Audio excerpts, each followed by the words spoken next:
Hi guys, welcome back to my blog. I'm Architect Studio, and today we're going to explore and visit the first ever Ayala Mall in Mindanao. Located at Abreeza Ayala Business Park, JP Laurel Avenue, Bahada, Davao City, Philippines. This lifestyle landmark in southern Philippines, Abreeza Mall in Davao City features a vibrant and innovative design that seamlessly integrated indoor and outdoor setting with sprawling spaces and lush greenery, giving the mall its breezy and resort-like feel. And a part of this 10 hectares mixed-use development, Abreeza offers premier retail, dining, entertainment, Abreeza Corporate Center, Seda Abreeza, and residential development within Abreeza Ayala Business Park. But before that, please like and subscribe to my channel, Architect Studio, and hit the notification bell to be updated every time I have a new upload in my channel. Abreeza Mall in Davao is the first Ayala Mall in Mindanao, with over 300 stores, which include a wide array of popular local and foreign fashion concept brands opening its first store in Mindanao. Abreeza Mall showcased relaxing and contemporary architecture blended with signature open space and vibrant landscape inspired by the rich culture of Davao. The mall makes creative use of color, accepting classic neutral tones. It provides Davao community with truly unique and rewarding experience in shopping and dining and entertainment.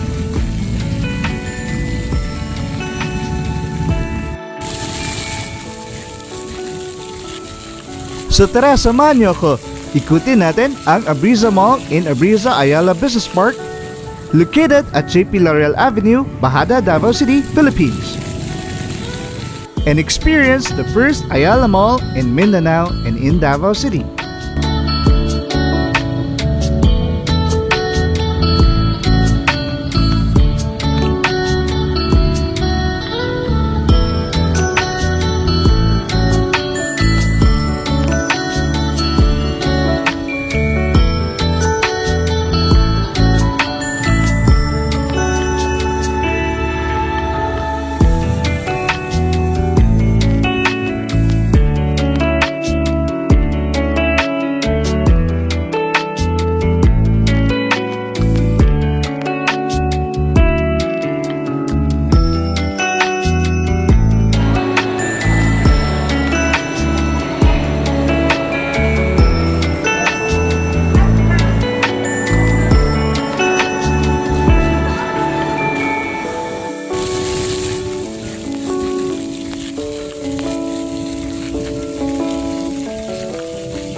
mga ka-generation, please subscribe to my friend Architect Gerald Patrick on his channel, Architect Studio. God bless!